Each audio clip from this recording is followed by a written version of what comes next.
And welcome to a brand new series of Andy Shed Live. This is series 15, episode number 1. And yeah, for January 2024, now we're in.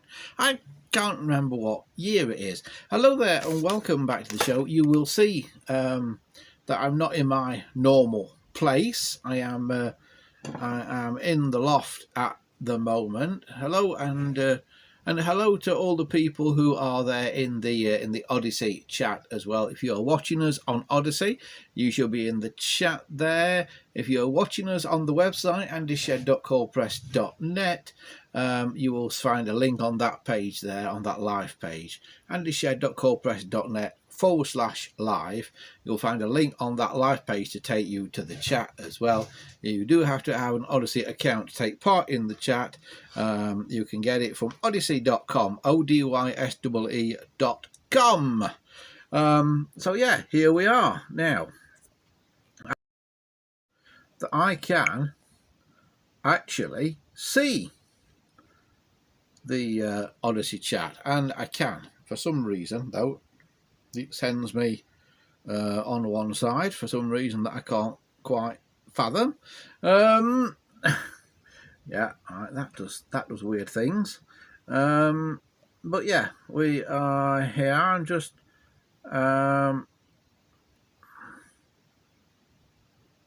having a little look,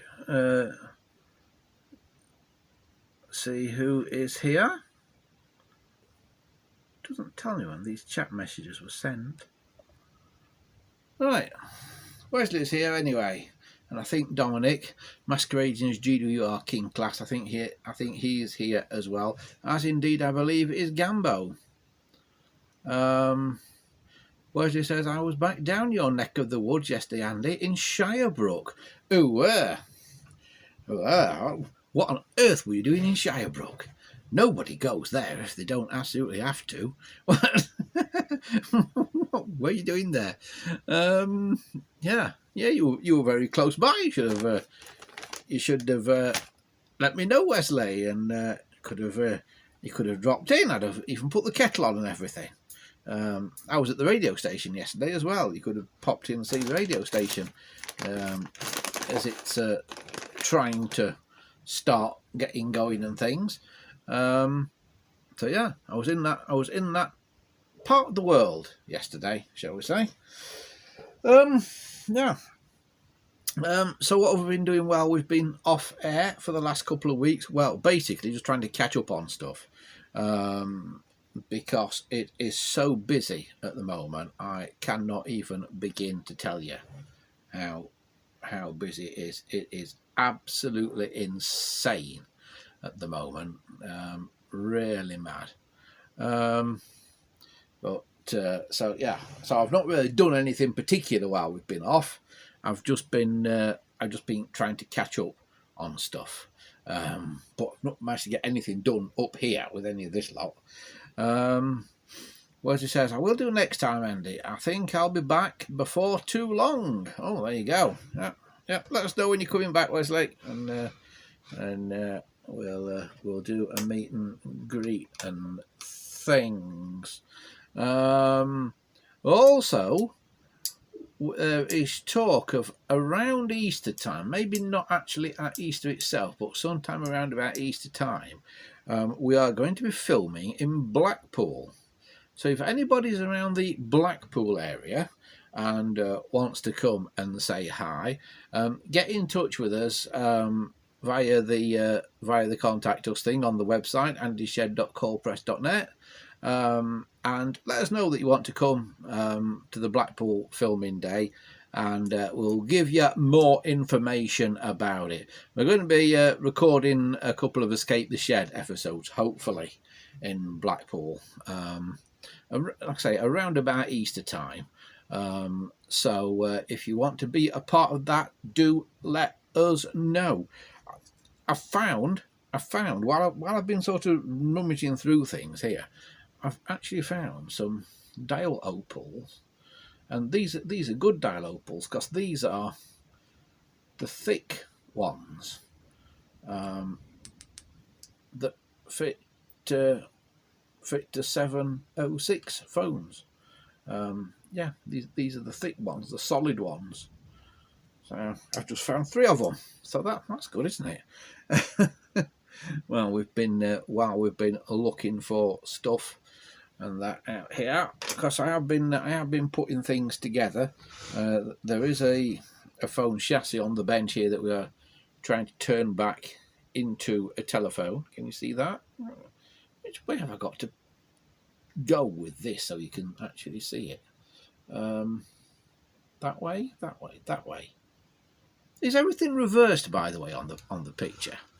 Is everything backwards, or is it the right way around? Can somebody tell me if things are the right way around or backwards? If I show you like a battery with some writing on it, is that writing the right way around, or is it reversed?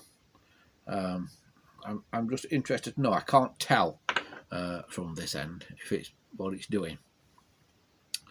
Wesley says, those dial opals are usually chipped where people try to price them out the wrong way. Yeah, these ones aren't.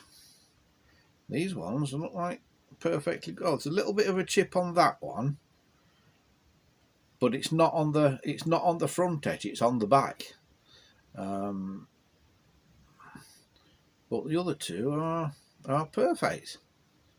So that's good, isn't it? It's marvellous what you find when you go rummaging through stuff up here. Yeah.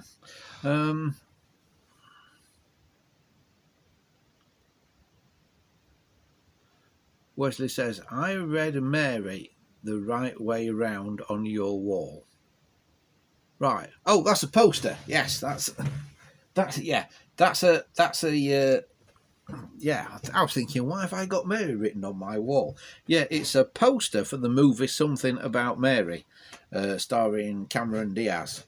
There used to be a cinema here at a place called Crystal Peaks, what they call the UCI 10, lovingly known by all the locals here as the Yucky, at the Crystal Peaks Shopping Centre. And that cinema used to have, in the foyer, it used to have big piles of posters for current release films and that, like publicity material. When you went into your movie, you just grabbed one. And over time, I got quite a few, only some of which are on the wall there. There's The Mummy, and there's Something About Mary, there's Out of Sight, Blair Witch Project. I think Blair Witch Project is my favourite one that's up there.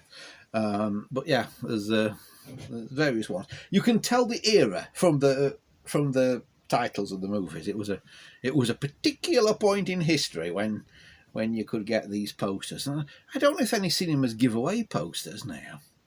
Do any cinemas still give away posters? Does anybody know? But that one certainly used to. The UCI 10, the Yucky 10 at Crystal Peaks. It's no longer there. It's now a branch of Sainsbury's, unfortunately. Looks like Miguel is with us. He says it's right way round and good evening all. Evening, Miguel. Nice to see people are sort of trickling back to us again at the moment, and finding the way back and stuff for the new season. We're calling it a new season now, basically, because we've been off for a couple of weeks, and we should be on relatively uninterrupted after next week. Not quite sure what's happening next week yet, because I am at a stationary engine rally next week, first one of the season, at a place called Fiskerton near Newark next week. So if we are on next week, we might be on a bit later. So just bear that in mind if you're tuning at 6:30 and we're not here. We'll be along, but we might be along a bit later next week. So what has been going on while we've been away? We've been doing a little bit of work on the boats that are now stabled at a boatyard in Rotherham. That is both Alan's boat, Perfect Day, and my new craft that you may have seen on here a few weeks ago, which is actually a Dawn-craft. It's something like a 27-foot Dawn-craft cruiser. It's a narrow beam cruiser to fit on the canals and things, but it does need a complete fit out on it. It's been stuck in that yard since 2007, 2008-ish. And I've just acquired it, and the idea is to get it back on the water and fit it out and get it cruising again. So there'll probably be some videos about that as time goes on. The trouble is, I get so busy doing stuff that I don't actually think to pick up a camera and make a video of it. So we've been doing that with those when the weather's allowed. We've also been rebuilding pianola pianos, self-playing pianos or pianolas or player pianos or whatever you want to call them. We've been rebuilding some of those, including one that I was having real difficulty getting apart. I've now figured out how to get it apart. I've got some bits for it that I needed, mainly a spring that was broken inside it.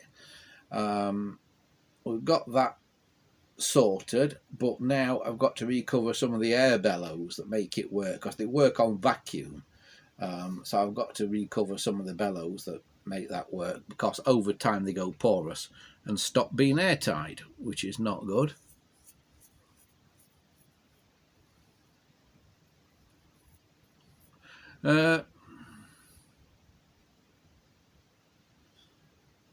Dominic says, Fiskerton, is that near a station on the Lincoln line? I don't know if it's on the Lincoln line, Dominic, but it's certainly near a station. Yeah, there is certainly a little station there. It's one of these little out-of-the-way country station-y type things. Yeah, because when I go to it, I go over the level crossing right at the side of the station at Fiskerton. So yeah, there is certainly a station there, but I don't know what line it's on because I don't know that much about railways. Ambo says it's blowing a hoolie, which it is. It's doing that here as well. Considering I'm in the loft, it's actually fairly quiet. I thought it might be a bit noisy up here. Yeah. Right. So yeah. So we've not done much with the telephones recently, I'm afraid. Not much has gone on with the telephones in recent times, but yeah, we've still got it all here, including gazillions upon gazillions of telephone cases. If anybody needs an ivory or a grey case for a 746 particularly, please get in touch, because I've literally got hundreds of them. Literally hundreds. You want to see? I think some of you have seen these before, but I will. Oh, what have I done there? The P&P thing went off, but yeah, I should be able to show you by turning this around. And there they are, stacks and stacks and stacks of them. These were the ones I rescued from the Brickphone guy, who is another Andy Lloyd. I rescued these, basically, they were stacked in his garden under a tarpaulin. And they were rescued some time ago, probably 2 or 3 years ago now, actually. But that's just some of them. There's more over here. Look.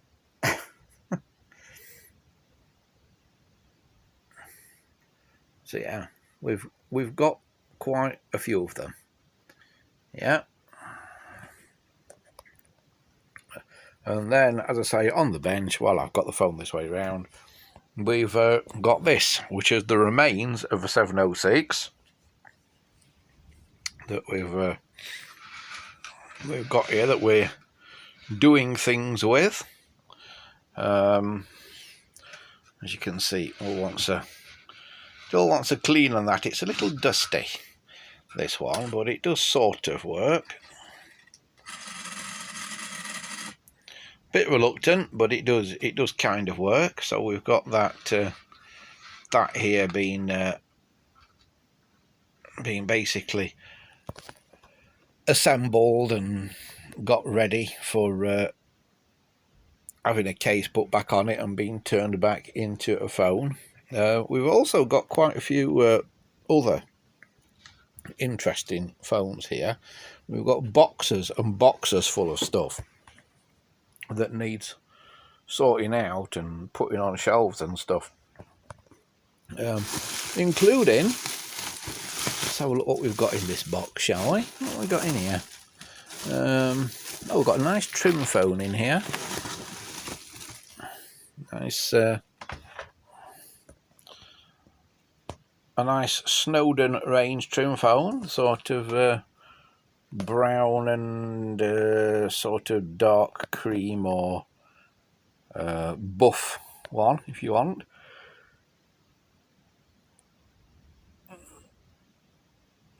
So we've got that trim phone. Also in a box there we've got a yellow one, or possibly it's orange. I'm not really sure. The handset is certainly yellow, but the case, you can argue it being yellow, you can argue it being orange.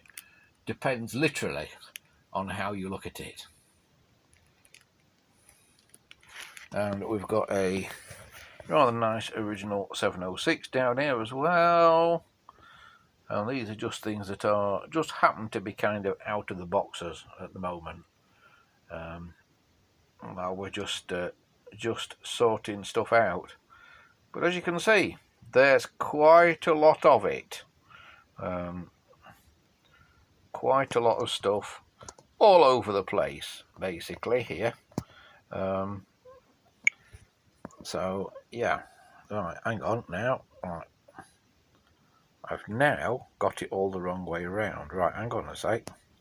Right.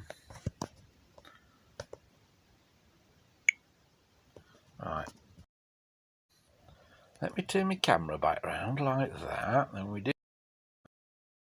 No, we do. No, we do. No, we do that. And for some reason, when you do that, I go sideways. That's a bug in the software. Right, oh, Christopher's with us. Hi, Christopher. I'm just putting my phone on something to try and stand it up a bit if I can. Right, is that better? Can you sort of see what's happening now? There.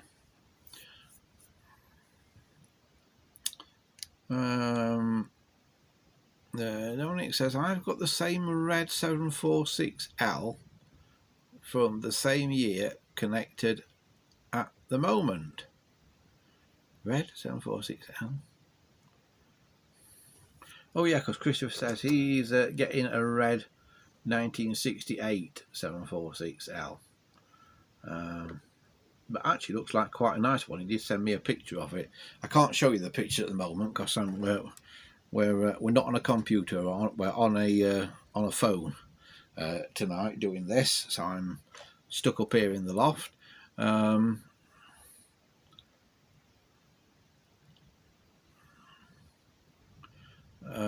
Wesley says, I've got a nice red 746L and I treated it to one of those watch receivers that were on eBay over Christmas. Was there a red one to match? Didn't see those. I saw a Bakelite one on somewhere over Christmas. Didn't see any for 746s. Dominic says the mic on my 746 needs some work doing on it, as Andy can attest. Yes, it does, Dominic. There's something not quite right with that. But yeah, cause it's got carbon granules in it. It was very kind of. It was like when audio tops out and goes distorted because it's because it's going over the top, the audio. That's what it was like. Yeah, but the way to shake the granules up basically is tap them on the. Oh, that's an electronic one in there. I can't do it with that one. Is to tap them on the desk. Literally tap them on the. Oh, that's a blooming electronic one as well. You can't find one when you want one, can you? Never noticed this. I'm surrounded by thousands of telephones and can't find the bit I want. Right. Bear with me one moment, and I will be back. I'm going to just disappear from the chat a minute and just actually put my main camera back on so I can see what I'm doing. Right, that's better. Right, there, that's a better picture. Right, is the one in here? That's what I think. Yeah, right. The microphones in these phones, the thing to do with them, as I say, is to actually tap them on the desk. So here's your microphone, you say. So if I just uncouple this one a minute, using the world's worst screwdriver actually here, that probably won't go in there. Let's try a different one. One screwdriver bit I've dropped on the floor. Got it. Right. Let's try a different one. Does that one fit in on? That one fits in a bit better. Right.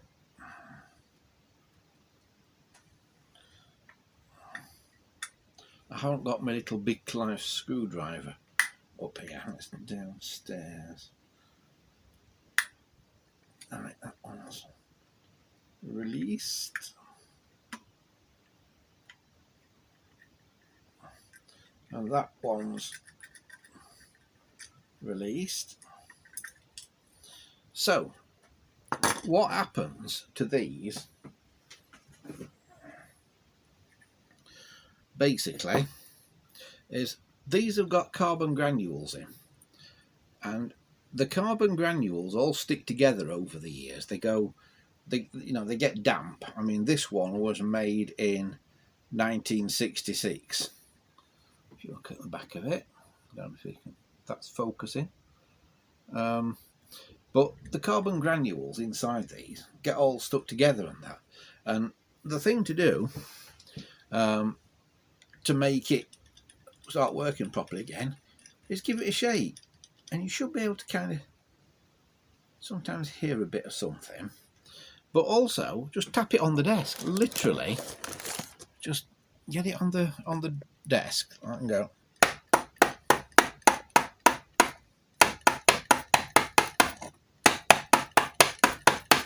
Now, quite firmly. You won't hurt it. Just tap it on the desk and do that, and it just shakes up the carbon granules again that's inside them, and you should then end up with a phone that kind of works and stuff. Trying to get this to sit somewhere where it's a good shot. So yeah, so just do that, and then you can reinstall them. This was a particularly grotty phone I had on some time ago, a green one. The remainder of the phone is downstairs, but the handset's up here, so I'll just reattach it, and I'll do it. I'm doing it up in front of me like this, so you can see what I'm doing, basically.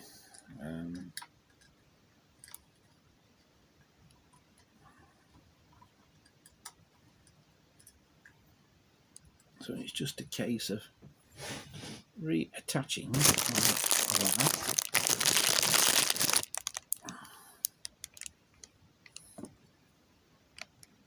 One.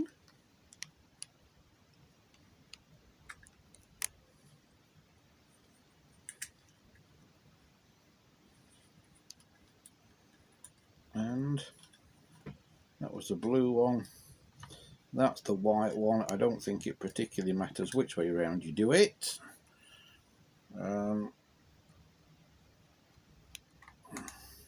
There's the white one.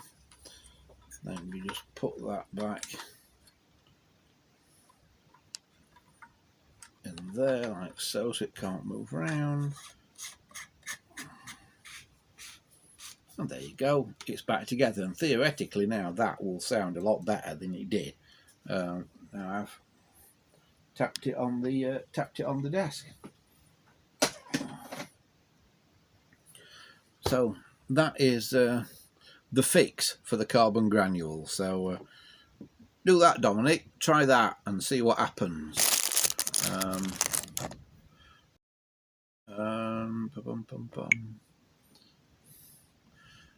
Right. Dominic says, I might give that a quick go live. Alright, go for it. Christopher says, the red 746L I'm getting is all original, with red GPO junction box, coming from the UK to Australia. And it's my 4th 746L. Crikey. There's something more from in Australia than there are in Britain. Gambo says, if in doubt, give it a cloud.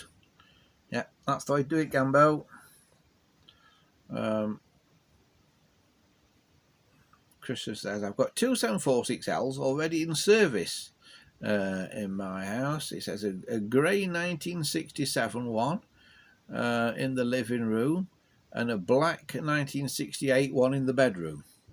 Excellent. So you're going to have a red one to go with them as well. 746Ls are rare because 746L is 746 with the dial bezel on that has got letters on, because the L stands for lettered. Most are F for figure only. So most 746s do not have one of these. Most do not have one of these on. But very few 746s, late 60s when they first came out, 1967 onwards, into the early 1970s, 1971 or possibly 1972. Some of them, not all of them, but some of the 746s did have these lettered bezels on. And I have got a few here with them. I've got a red one somewhere that's not out. Oh, the red one's over there, yeah. But they also, of course, have the Mark 1 746 case as well on them at that era. So you shouldn't ever have a Mark 2 case on a 746 with a lettered bezel. Those two things didn't happen at the same time. But yeah, I've got some of them out here. Just bear with me one sec. Hello, what's happened there? Right. Yeah, well, I can show you. I can show you a couple actually. There's a couple, and then right, that one's wrong. Right, the black one that you're about to see is wrong. So there's a red one, and I don't know if you can see there on the shelf. See the top of the case? It's got no step in it there. It's just a slide down. This one, can you see in there, has got a kind of step. on the case. So that's a Mark II case on that one. So that should not have a lettered bezel with a Mark II case. Something is not original there, and it's probably the case. So something's a bit of a marriage gone on there. But yeah, it is all the phones that are on the shelves. We've got bog standard 746s there. Here you can see the Mark 1 and the Mark II case easily. That's the Mark 1 case. Look, see that is just a curve, and on the Mark II case here, you see there's a step in it. Mark II with a step there. Mark 1 without a step. No step. Step. Can you see that? But yeah, and then we've got a load of red phones here. One of which probably should be black. This one probably should be black, but we put a red case on because we had one. But all the others are red, and then there is a proper red, a red bezel 706 there. You see on the top of that pile, that's a 706 as they originally were in the sort of mid-60s.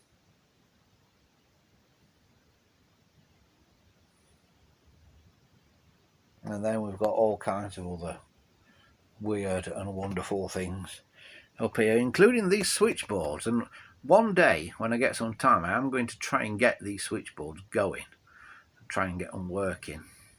But I've not managed it yet. But I am going to try and get them sorted out. The little one here, this came from a guy I bought a phone off in Hunstanton. If you've ever seen the Escape the Shed episode in Hunstanton, Lost Secrets of Hunstanton, that was actually filmed on the day I went to collect the phone that came with this. And I went to collect, I think it was a couple of Bakelite phones. And the guy said, do you want this switchboard as well? So that's how that switchboard came. And its big brother at the side of it, that is one that came from our friend Andrew in Wales. He was having a bit of a clear out of stuff, and he said, I'm going to pass this on to you, he said, because basically I need to make a bit of space. So that's come to live here for the time being, until some magic happens and I can open this museum that I've wanted to open for ages and ages and ages and ages and ages. Because I have been talking about doing that for ages. And what do you want to put in my feet? Because I've been talking about opening a museum for ages, and there's certainly enough stuff to go in it. Not just telephones, but we've got vintage sewing machines. We've now, of course, got the player pianos, all kinds of things. There's even a collection of stylophones here. Do you remember stylophones from the 1970s? Well, there's quite a collection of those here.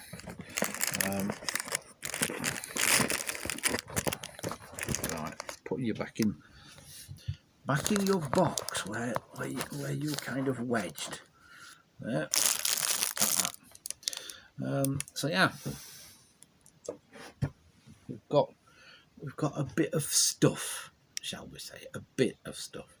Right, let's have a look what folks are up to in the chat. Where are we?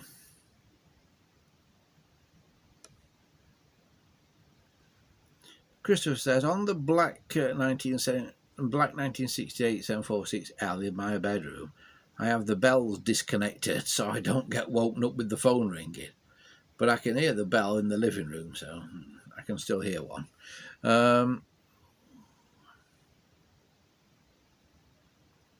Dominic says, I've tried doing something with with the microphone in the phone. I've tried bashing it on the desk or whatever.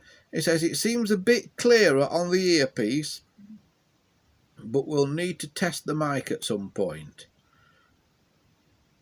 Yeah, don't bash the earpiece. It won't. Bashing the earpiece on the desk won't help, but bashing the microphone will. Christopher says that switchboard is like my Ericsson one. Yeah, they were all much of a same thing, Christopher. Just off the top of my head, I don't know who made those. They are slightly different. There are some slight differences to them. I ought to make a video about them, really, just about those. But yeah, there are slight differences. The base to them is different. One of them has got a more shaped base than the other one. The other one, it's more kind of just flat angles on it. So yeah. So yeah, we've got a fair old amount of stuff here. That's just appeared. Shall we say, I've also got quite a few.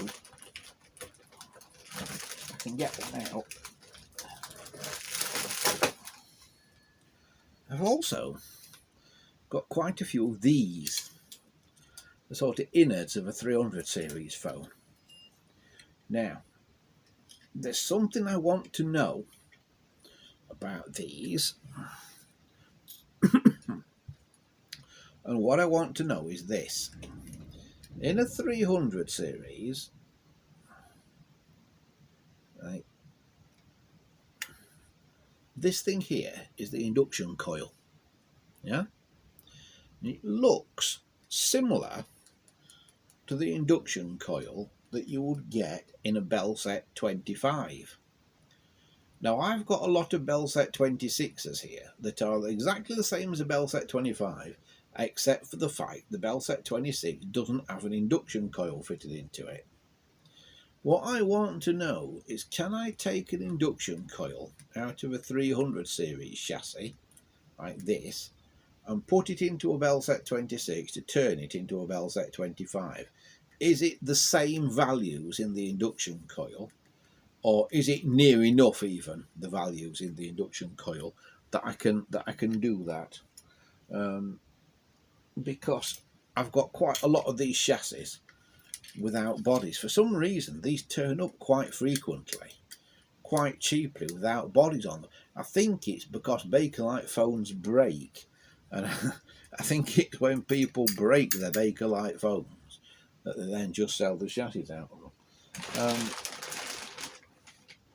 But can I use the induction coils in a Bellset 26 to turn it into a Bellset 25? I've been pondering about it for ages and ages and ages, and I don't know what the actual answer is. So if anybody knows, answers on the proverbial postcard, please. Drop me a message. Use the contact form on the website, andyshed.copress.net, and you'll find a contact us page on there. If you've not contacted me before, then once you've contacted me on there, it actually pings a secret email to me, and then I can email you back, and then we can communicate by email and stuff. But I can't put the email address on the web page because otherwise I get loads of spam. Wesley says it should show the values on the relevant end diagrams. Yeah, it does, Wesley, and they're different. But I was wondering if you can get away with it, kind of thing. The values are different on the end diagrams, but I was wondering if it's one of those things where the difference doesn't actually make that much difference. What I'm saying really is, has anybody done it? Has anybody done it, and what happened? Dominic says seems to have helped. Bashing the microphone on the desk seems to have helped on my test ring. It says. And he also says, is it me or a named storm getting more frequent? I think they're getting more frequent. I think the thing is, they never used to name storms, did they? they only used to name hurricanes. A storm was just a storm. In fact, it didn't really count as anything. They didn't used to say, oh, there's going to be a storm. If there was going to be a hurricane or something, they said, oh, there's going to be a hurricane so-and-so. But if it was just a storm, they just used to say, oh, it's going to be a bit windy. But now they name them. They take great delight in telling you the name of each one. So you think there's more storms. Because, you know, some of the storms are just a bit of wind and a bit of rain, aren't they? So I think it seems worse than it actually is. Christopher says, I'm looking for an Ericsson 162 telephone for my switchboard. Right. You'll probably find one of those in Australia. I bet they exported those to Australia.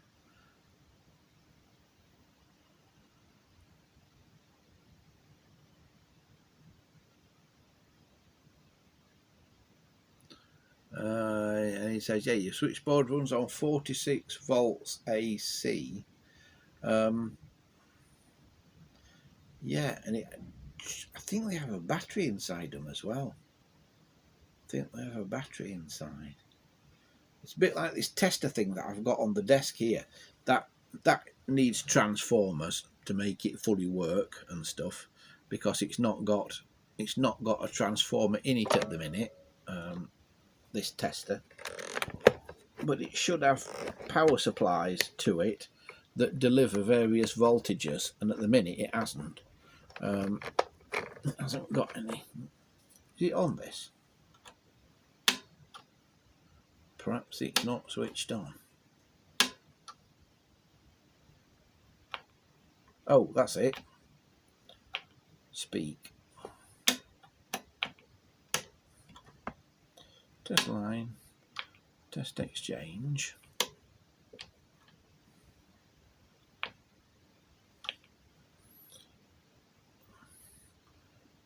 I can't remember what number it is, that.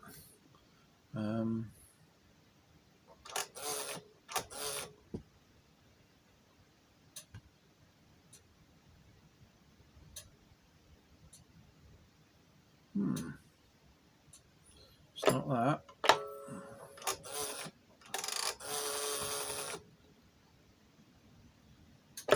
When I get it, there's a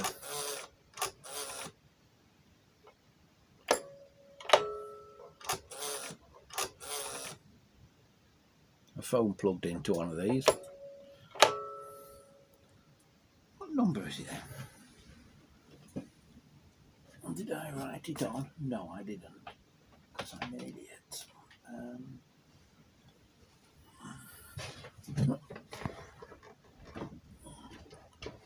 Yeah, it's that one there.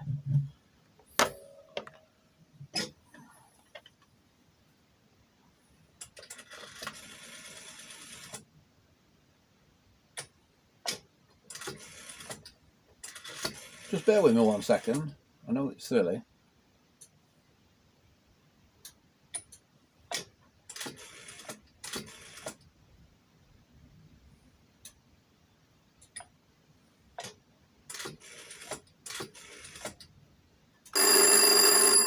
That's it.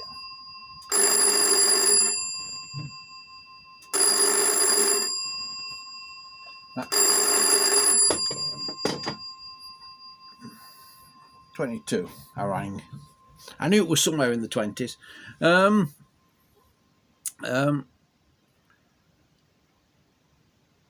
Right, what's everybody saying?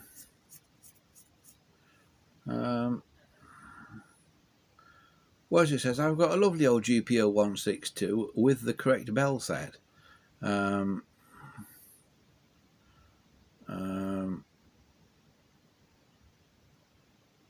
Wesley says he thinks it's a bell set 25. It's the one with the induction coil within. There's no coil in a 162. Yeah, that's a bell set 25 then, that, Wesley. That is definitely a bell set 25.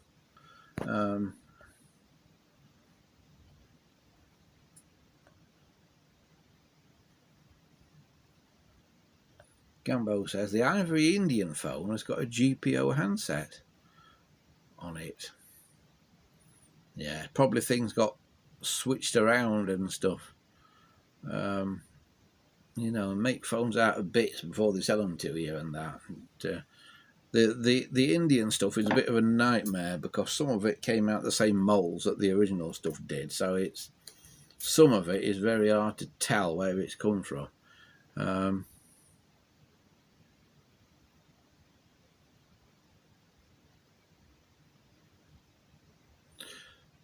Normally it says the Bellset 26 must be the longest piece of equipment in production from the GPO going into the early 80s. Yeah, that's an interesting thought because he started putting different tops on them, didn't they? Started putting different plastic covers on them. But yes, yeah, maybe that's why there's so many of them still about. Because I've got a box full of them. In here, there's one. There's one here that I can grab and show you.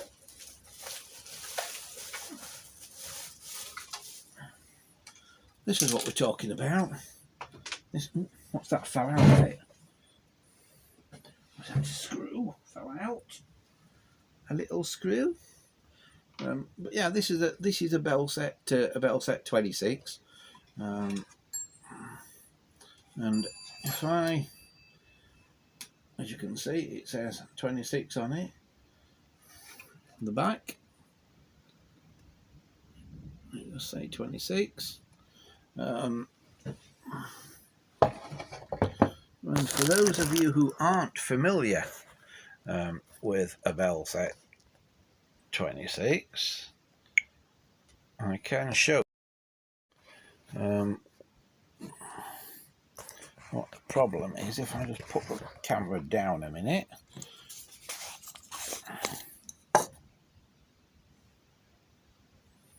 Once again, get this rubbish little screwdriver, Pound Shop's finest, and we just undo these two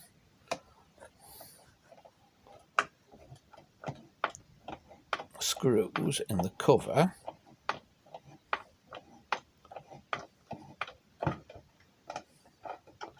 That suddenly release themselves.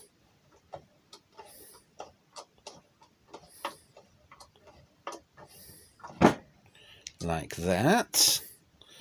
Then we can take the cover.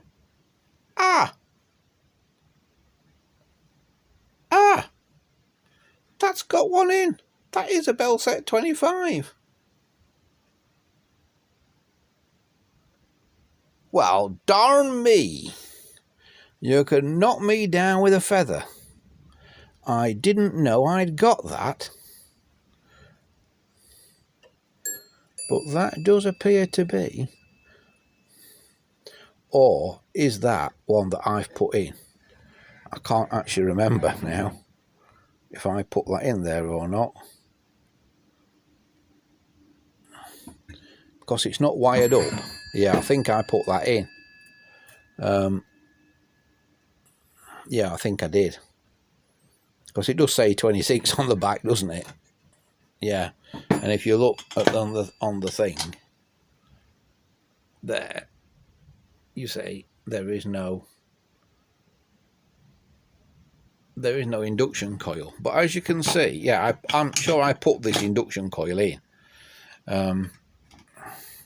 Because I just found this coil and it fitted. I don't think I got this one out of a 300 series. I think this one was just lurking about in the bottom of a bag of bits somewhere. So I fitted it in the hope it might work, but I've not wired it up yet. But when they are a Bellset 26, there's just a gap here with no coil in. It just fits in dead easy. So yeah, I'll wire that up now. I'd forgotten that I'd done that. But yeah, I will get that wired back up and see if it does what it's supposed to do.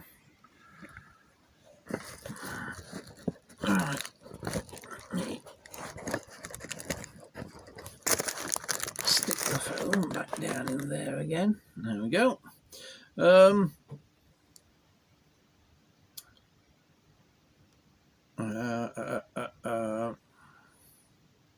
Wesley says, I've got a Bell Set 48 and a Bell Set 50B.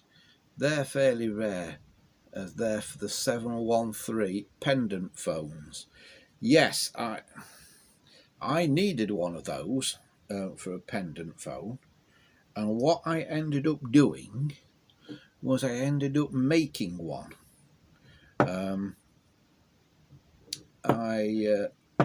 I'd got the plastic version of the pendant phone, because there's the plastic version and there's the Bakelite version of the pendant phone. I got the plastic version, the later version, in two-tone grey, as most, if not all of them were. And I had also got a bell that was just a bell in the more modern version of the case, i.e. not this Bakelite case, but the more modern plastic version of the case. And I basically used bits out of a 746. I used a circuit board out of a 746 slightly modified that I put inside it to make one of those bell sets. And that pendant phone does work. It's one of my little creations I'm quite proud of, because it is actually pretty good. So yeah, I made it because I couldn't find one when I wanted one,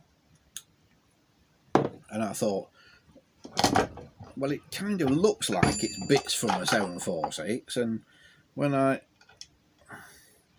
thought about it a bit, I kind of realised it was. So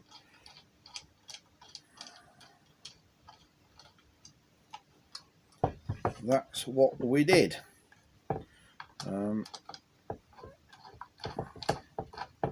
Now here's the problem you have with these. Now you can get one screw back in, you can never get them both back in. These blooming bell sets.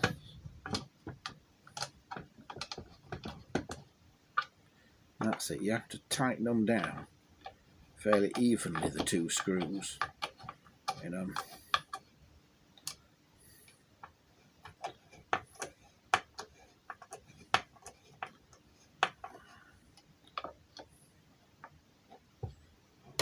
But I must get that going and see if it does work, because I have, as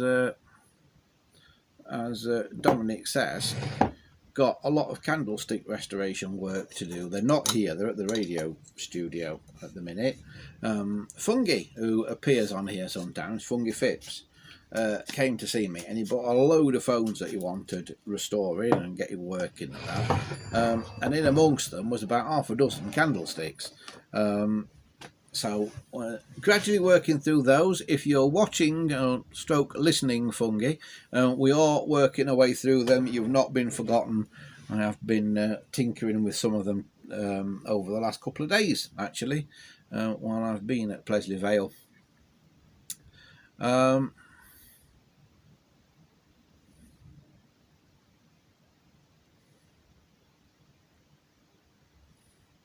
Christopher says, I've got two GPO 162CB sets, and I've got them working with the switchboard.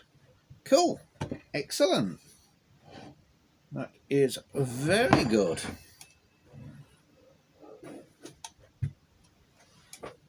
Right, just let me put this back.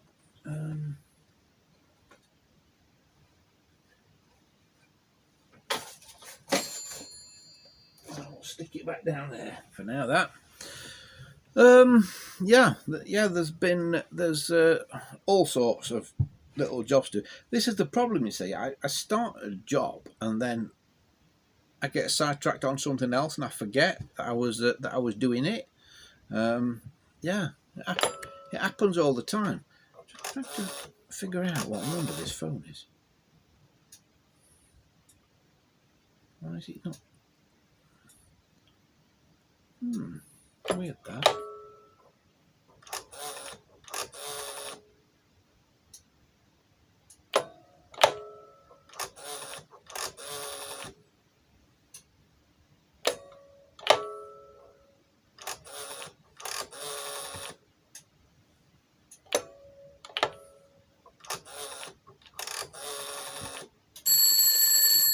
Oh, it's 27.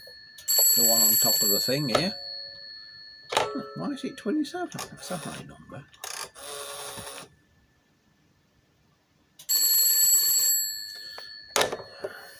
Right. It's alright, I'm just playing. I'm just waiting for the chat to catch up with things and stuff. Hang on, I've got another message here somewhere.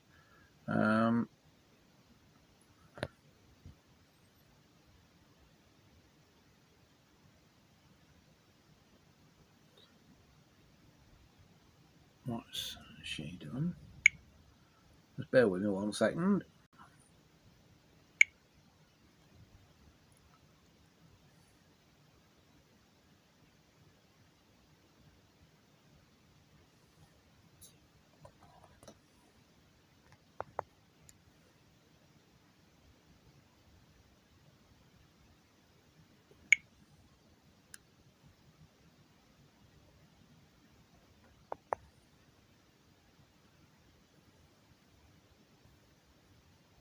Cool, I'm with it. Right, that's fine. That's fine. We're with it. We've sorted it out. Yeah. See, this is how busy I am. I can't even do the live stream without having to like read emails and things. Yeah, it's absolutely bonkers. It's absolutely bonkers. I can't remember the last time I had like a proper night's sleep. Yeah, it's wholly overrated, you know. It is wholly overrated. Right, where are we now? Right, let's have a look at that. All right, there's the camera. Hello. Right, where's the chat gone? Let's find the chat again now. Here somewhere. There it is. Christopher says, do you have any GEC 746 phones, Andy? Yeah, I must do, Christopher. The trouble is, without picking them all up, I don't know.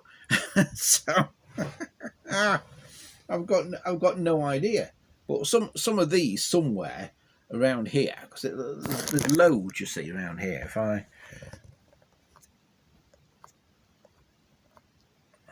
I can make this, why will that not do that now? Right, up here, look. There's loads of 746s and things up here. Some of these will be GEC. I mean, some of them will be all sorts of things, but without picking them all up, I honestly don't know what's a GEC and what's not. So, so I've got no clue. Is the black one? Now, I know the black one on the desk downstairs is a 706, but I believe that one is a GEC clone of a 706. I believe that's a clone phone. And I believe it's a GEC clone phone. GEC is one of those companies that's a bit weird because it kind of took over other companies and other companies took over it and it kind of merged and re-merged and that time and time again. So GEC is a bit of an awkward one to follow its history, sort of thing. But yeah, there will be lots of GEC equipment around here. I just can never remember what is what. One day, when I have some time, which means it'll probably be never, the idea is to kind of accession everything like a museum.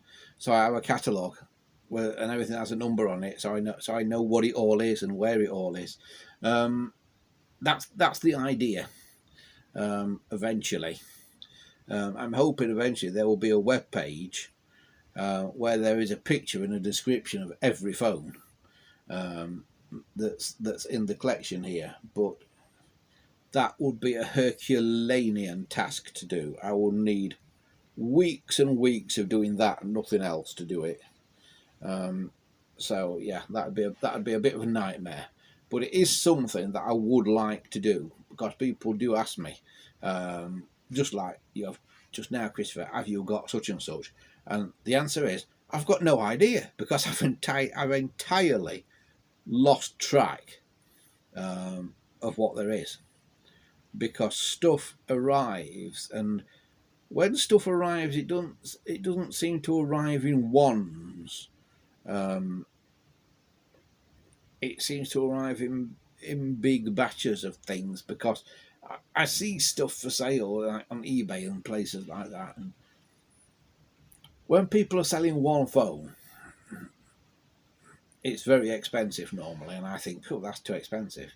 But sometimes you find somebody that might be selling 10 phones that just wants rid of them for whatever reason, and then they become quite cheap. And last year, the year just gone, I got at least 2 quite large batches. I think I actually said on one of these live streams I'd not had any big batches of phones arrive for ages and ages and ages, and then I got 2 in quick succession. There was one lot that I'd been trying to buy for a few months that kept popping up on eBay, and I made offers and they turned down the offers and stuff. And I wanted it because it had got some American phones in it. It got some American Princess phones in it. And eventually I ended up with it, and I had to drive down to Kent to get it, to get them. But it was about 10 or 20 phones, that one. Then there was a batch that came from some people. It was a lady who, one of her family members, a relative of hers, had been a bit of a phone collector and stuff, and he'd unfortunately passed away quite some time previously. And she contacted me through another guy who watches these videos, and I went initially to value all these phones that she'd found in her relatives. I suppose she found them in his house or something initially. She took them to her place and got them stored in the shed when I got there. But I went initially to value them for her, and she said, "Do you want to make me an offer on anything out of it?" And I did make her an offer on a few things. She got some American phones and stuff, and I made her an offer on some stuff. So I came back from there with quite a few phones. I didn't come back with everything. There was some that I did leave behind. There was a blue French phone that I left behind by accident. I did mean to make her an offer on that one, but because we were looking through stuff, she got things in about 3 or 4 different sheds across her property, because she got quite a big property, and we found this blue French phone in the first shed, and I kind of left it there and thought we'll come back to that. And then never did. And she'd also got some 200 series phones in boxes. Original boxed 200 series phones, pyramid phones, in the boxes. And I said to her, you want to put them in an auction or something, I said, because they will be quite valuable by virtue of the fact they're still in the box. So I told her to put them in a specialist auction or something like that. I said, I'm not going to make you an offer on them. I said, because I would not be offering you anything like what I think you can potentially get for them. So I left them there as well. I think there were 2.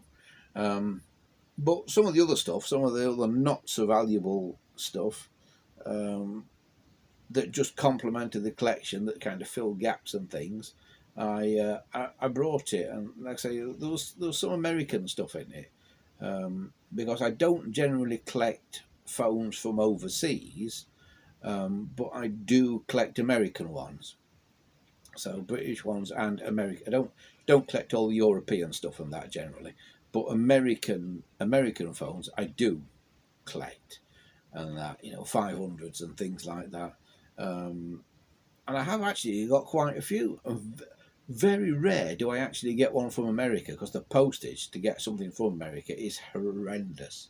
I think I've only actually bought 2 from America, and they had fairly low postage on them for some reason. I think the people selling them probably worked the postage out wrong. But in general, the American phones come from the UK, and there were some American phones with this lady whose family member had died, and there were some in this batch that came from Kent as well. But I don't generally buy just 1s, 2s unless they're very cheap. The time I do buy a phone on its own is if it's not come through eBay or something. If I've just happened to have found it on a car boot sale or something like that, and it's like a £5 on a car boot sale, then I do just pick them up and that. And that's how the first one arrived. The first one was a topaz yellow. I think it was a 746. That was the first one I ever bought, and that came off a car boot sale in Chesterfield. We've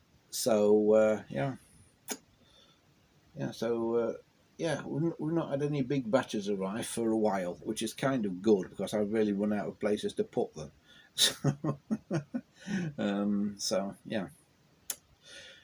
Anyway, that is probably almost a wrap for today. Before I go, though, let's just see what people are saying in the chat still. Let's have a little look. Where's the chat gone? There it is. Dominic says, I've had a very busy January so far, but glad I wasn't ill for my birthday this year. I managed to have what I think was COVID on my birthday last year. And Christopher says, GC and Ericsson telephones were very common in Australia. My GC 746 and GC 711 phone I have came off the Australia Railways. Yeah, you see, GC was a massive company. I think they sold phones all around the world, a bit like Ericsson did. I mean, Ericsson sold stuff all over the world.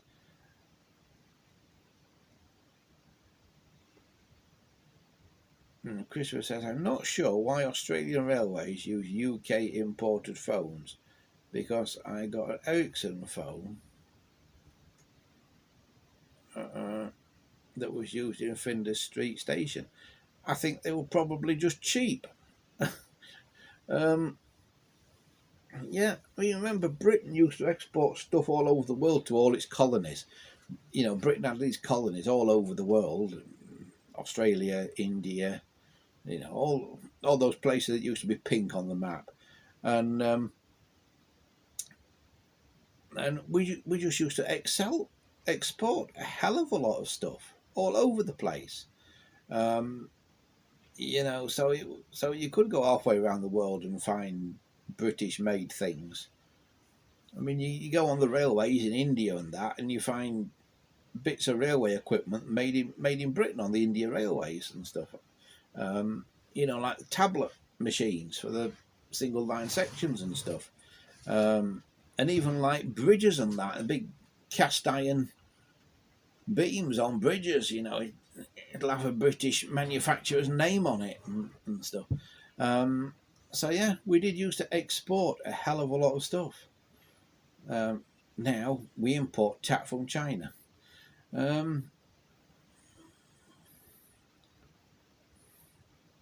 Yeah, Wesley's quite right. He says being part of the Commonwealth would be the reason for it, Christopher.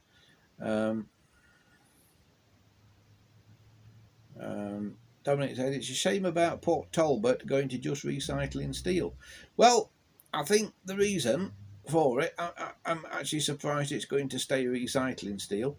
I think that the reason why we've got no industry anymore in this country is because of greedy people who want too much money to do any work.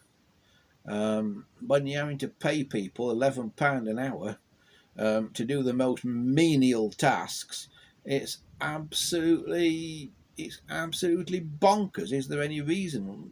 Is there any wonder that stuff is going up and becoming so ridiculously overpriced? The reason for it is to get something made in this country now. The minimum wage has forced prices up. I think it's a bad thing. I'm very controversial. I would entirely scrap the minimum wage and the living wage, or whatever you want to call it. I would entirely scrap it. If people want to work for 50p an hour, then let them. Is what I say. Because frankly, I would rather work for 50 pence an hour in a job I enjoy than for £11 an hour in a job I hate.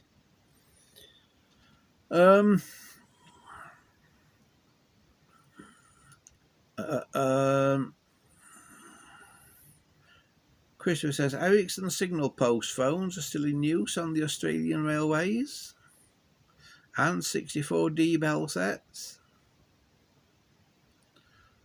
Yeah, the stuff's still in use all over the place if you look for it. How long it will continue when everything goes digital on that, I don't really know. I mean, we've not gone digital voice yet here. I know some places have.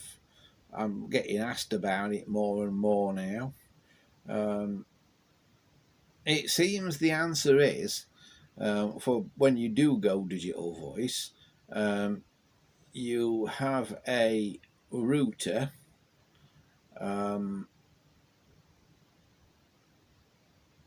which has got a phone socket on it, so you plug your phone straight into your router. Now, the thing is, a lot of those routers do not support pulse dialing. So there's basically an ATA built into the router, and a lot of them do not support pulse dialing. But I don't see as there's any reason why they shouldn't support pulse dialing. You know, it should be relatively easy to make the router talk to a pulse dialing phone as well as a tone dialing one. That should be a fairly trivial task in the design of the circuit boards and programming in the router. Because if Grandstream can do it in one of their little ATA boxes, why can't BT do it in their routers?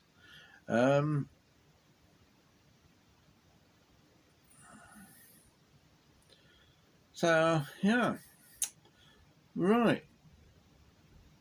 Miguel says Virgin does. Are we saying that Virgin supports pulse dialing there, Miguel, just to be clear?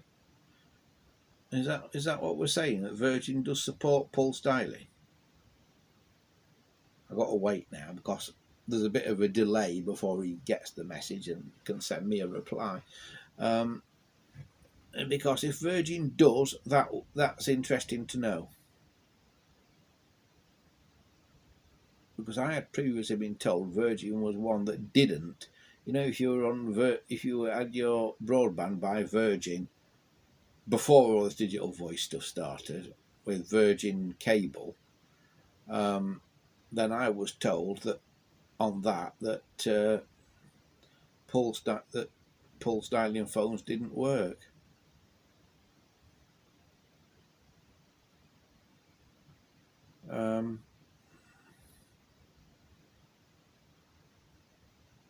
But Miguel says yes, pulse dialing does work on Virgin.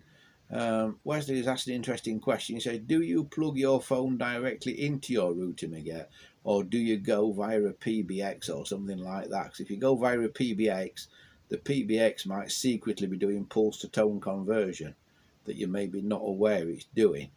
But if you plug your phone straight into the router and a pulse dialing phone works plugged straight into the router on Virgin, that is a very interesting fact.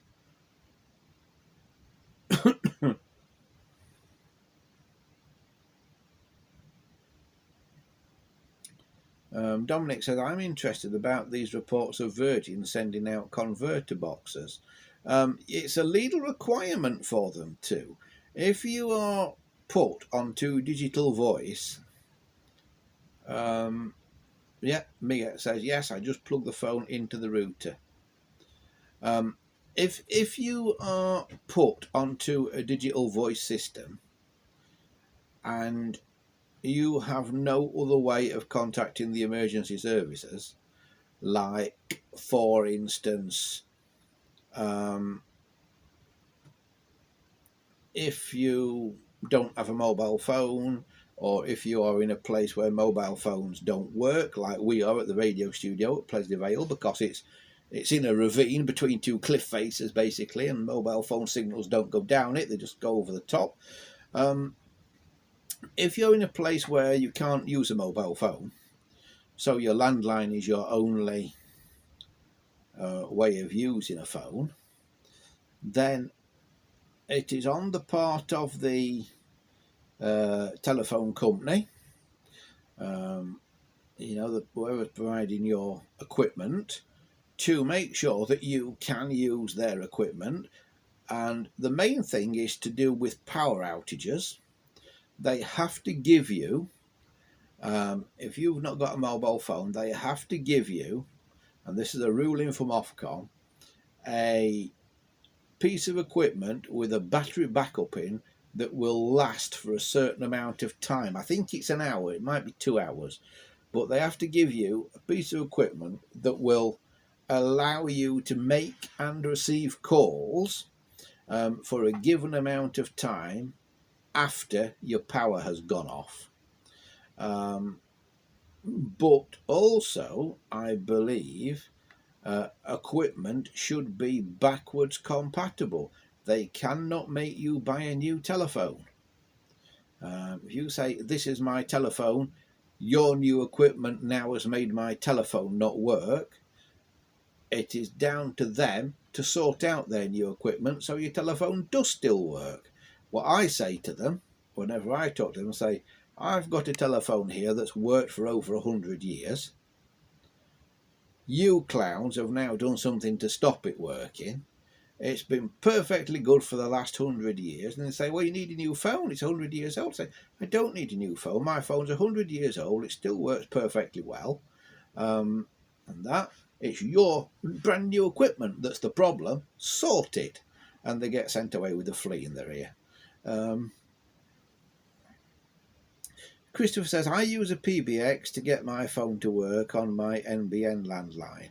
And he says, but my NBN router used to work with pulse dial before I moved home. Interesting. Are you using the same router now, though, Christopher? Because if it worked before, it should work now, I would have thought. Well, it's interesting what Maget says about he just plugs his phone, just plugs a pulse dialing phone into the router, and this Virgin router works with pulse dialing. That is very interesting. That is.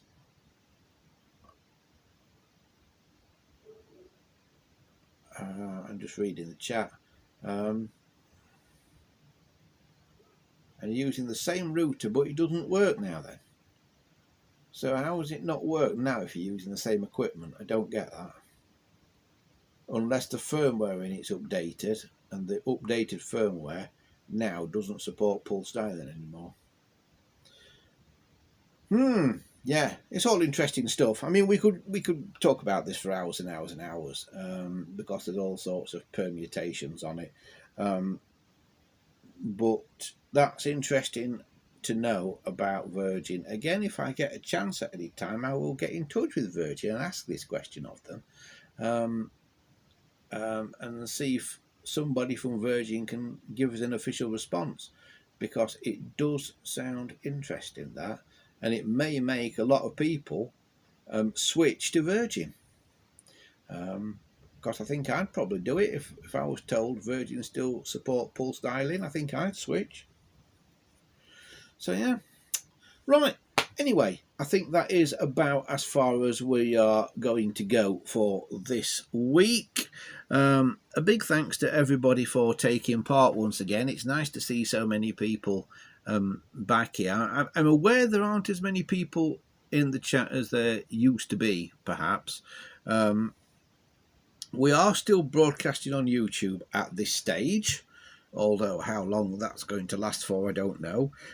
We are also on Odyssey, but we are going to be on a new system very soon that does not involve a big platform, that doesn't involve somebody like YouTube or anything like that. We are going peer-to-peer. I'll be telling you more about that in an episode sometime over the next few weeks when I've done a bit of testing of it. Where it says that's all right about Virgin if they serve your area. Well, I think they're serving more and more areas now, Wesley, because they're putting in cable round here like there's no tomorrow.